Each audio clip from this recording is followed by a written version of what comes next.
Hello and welcome back to the latest edition of Liverpool Transfer News Daily. I'm your host, Edward Kay, and I'm joined today by Emmet Gates. And we're going to start, obviously, with the loss yesterday against Brighton. The Reds knocked out of the FA Cup on the South Coast thanks to a late Mitoma winner. Sadly, no Liverpool links with Mitoma to talk about just yet. No doubt we'll be in for him at some point, like everybody else will. But Moises Caicedo, not too suspiciously absent as he looks to seemingly force through a move to, I think it's Arsenal he's looking destined for now. But obviously, there were pretty strong links with him tying him to the Reds throughout all of this window. A lot of people assuming it might be one left for the summer. But does you think it looks like the Reds might now miss out on their man, Emmett? Yeah, it looks that way. All the latest reports kind of suggest that he's going to Arsenal. And to be honest, if I was, Caicedo, I would just stay at Brighton for the remainder of the season. He's in good form for Brighton, and he's an integral part in Brighton's team. So to be honest, if I was him, I would just stay where I am, and then he'll have plenty of offers in the summer. So I think he's been a bit hasty on his part. But again, with Arsenal top of the league, he maybe thinks that he can get a league winners medal. But yeah, it seems that way. I know Liverpool were linked with him, but I think it was more heavily linked in the summer as opposed to now. I think now, obviously, all the focus seems to be on Bellingham and Enzo Fernandez. And so the Caicedo links they're still out there, but not as strong as they were 6 months ago. But if I was him, I would stay where I am and just kind of assess options in the summer. But yeah, it seems like he's going to Arsenal for about 70 million, 80 million pounds. So yeah, good deal for Brighton, you would say, arguably. Yeah, there seems to be a bit of a theme with that, doesn't there? With Brighton, certainly not one to get fleeced for their players, are they? Obviously, they picked up around 70. I think it might have been 60 million for Cucurella, and things haven't exactly gone well for him at Chelsea. Do you think the Reds might have done quite well to be steering clear of Brighton in this window, given obviously we haven't got an infinite amount of money to spend, and Brighton are pretty good at getting the most for their players? Yeah, even for example, just saying a theoretical situation that Liverpool don't sign, Cody Gakpo. Cody was signed for what, 37 million plus add-ons.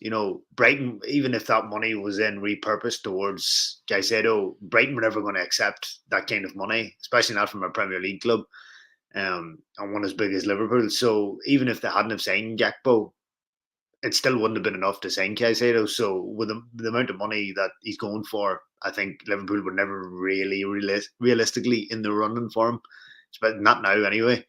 So yeah, I think it is. And as you say, Brighton seem one of those clubs where at the moment players don't seem to do as well away from Brighton as they do within. It's kind of like you said, Cucurella going to Chelsea hasn't really lit the world on fire. So it could be one of those things where the players fit the system, almost like when players leave Ajax or when they left Borussia Dortmund. Just after Klopp's time at Borussia Dortmund, the players don't seem to do as well outside of the system that's utilised at those clubs. When they go to another club, they kind of seem lost. So it could be Caicedo goes to Arsenal and he's not the same player as he was for Brighton. So I think it is kind of better, and plus the fact that they charge the moon for their players. So I think it's best that Liverpool did kind of avoid Brighton players for the time being. Yeah, well, you speak of avoiding Brighton players, but we are going to talk about one more, and it is one who, to be fair to him, has found some measure of success away from the Brighton system, and that's Alexis Mac Allister, obviously winning the World Cup of late. So I don't think he'll be complaining too much about not succeeding outside of Brighton's system. But obviously, he's also been linked with Liverpool. What midfielder who's playing decent hasn't at the moment, to be honest. But he obviously starred yesterday. Was on the end of a few pretty hefty tackles from the Reds, actually. Ibrahim Konate bundled him over, and then I think he got wiped out by Robertson a bit later. But what did you think of his performance, Emmett? Yeah, I thought it was good. I've seen him play better. Obviously we've seen him play better for Argentina in the World Cup, but I think it was a good, decent performance. And you kind of could see why Liverpool would be interested in banning him. He can shuttle up and down, or he can sit kind of deep, and he can just kind of keep the ball, cycling over. Yeah, I don't think it was one of his better games for Brighton, but he definitely didn't, it wasn't a poor performance by any means. And I do think he would add something to the Liverpool midfield. But again, it's kind of like we were saying with Caicedo. If Liverpool did go knocking in the summer, say, how much would Brighton ask for? And I think obviously with Bellingham being the number one focus, it's how much money would Liverpool have left over by the time they maybe did prepare a bid for Mac Allister, unless he forced through a move, which I suppose is a possibility. But yeah, I wouldn't say I was impressed with him because we've obviously seen what he did for Argentina, and he was really good for Argentina in the World Cup. But it was a good, solid performance from him. A good, 6.5 out of 10, I would say. Yeah, I think he's an interesting one, Mac Allister, because with him having done so well at the World Cup, and obviously he was shining a bit for Brighton before then. People Yeah, are starting to take notice, but that is where everybody's going to be remembering from. I think it's an interesting one where he could maybe, in terms of a summer signing, obviously not a January signing, his price is still going to be at that peak from the World Cup. But it could be interesting, depending on how the rest of his and Brighton's season goes, what kind of price people might be able to get him for in the summer. But we'll focus more on that game yesterday for now. And I mean, the big talking point that sticks out in my head, Emma, is how did Fabinho stay on the pitch? yeah, exactly. Yeah, it was kind of one of those as well. I was like, how was the referee let that go? Because it is one of those where you've seen referees send a player off, automatically. So Fabinho was a very very lucky boy.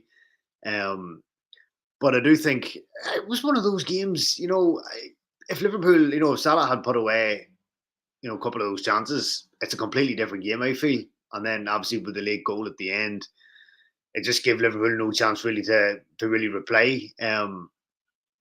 But I don't think Liverpool were necessarily bad. We've seen them play a lot worse against Brighton this season, put it that way. I just think it was just the chances didn't go where they should have. Salah, arguably should have at least got one of them on target.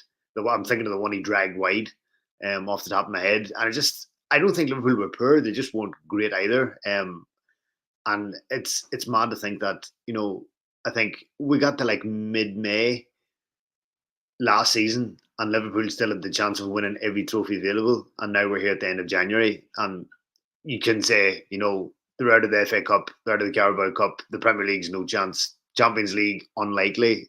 So at the end of January, Liverpool realistically aren't going to win anything this season. Whereas 7 months ago, we got the mid-May with a possibility of winning everything. So again, it just highlights how much of a hangover this season has been from last season, and how much players are really out of form and struggling.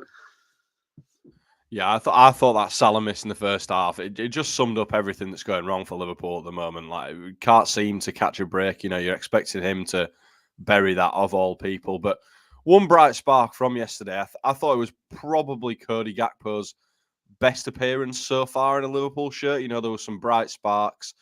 The run where he got brought down, Lewis Dunk just grabbing at his shirts, springs to mind. There were a few moments like that. What have you thought of him so far, Emmett, and what did you think of him yesterday? Yeah, I mean, it's always going to be difficult, I think, from players going from, say, the Eredivisie to the Premier League, because it is, with all due respect, it's a relatively weaker league. And that step up is always, the players are always going to find that step up difficult. And yes, we saw Luis Diaz a year ago come into the Liverpool team, and he hit the ground running. And it was almost like he played for Liverpool for 4 or 5 years at that point. But you would say that the Portuguese league is stronger than their division. Plus, Liverpool were a well-oiled machine last season, and so he was coming into a successful side. Whereas with Gakpo, he's coming into a side that's struggling, and in turn, it's also made him struggle. I feel it hasn't helped his easing in process. It hasn't made it any easier. The fact that Liverpool, are in the state that they're in. But I thought yesterday was one of his better outings.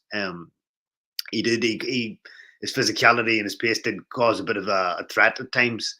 But I do think it's a bit, not like a Darwin Nunez case, but I do think we need to be patient with him and give him time. And I do think we probably will see the best of him next season. So I think maybe, the rest of the season is just kind of a bedding in process, and just get him up to speed, and playing in a higher quality league. And also too, we don't really know the effects of the World Cup that's had on players. You know, because I know like, he was brilliant for Netherlands in the group stages, and so by the time they got to the quarterfinal, he could just be fatigued. And then he was brilliant for PSV in the Eredivisie prior to the World Cup, and then he's joined Liverpool and he's straight into the thick of it. So it could be a combination of new country, new system, better quality league, and maybe World Cup fatigue. But I think yesterday was definitely one of his better outings for Liverpool so far. Yeah, I think it's an interesting one, Cody Gakpo, because I feel like the way he's come in and sort of had such a quiet time his first few games has sort of makes you appreciate Darwin Núñez a bit more, because although it was hectic and he's headbutting Joachim Andersen in his first Premier League game, he was making things happen, and he still constantly does make things happen, and hopefully that will come for Gakpo. But that is all we've got time for on Liverpool Transfer Daily today. So Emmet, thanks for joining me, and we'll catch you next time.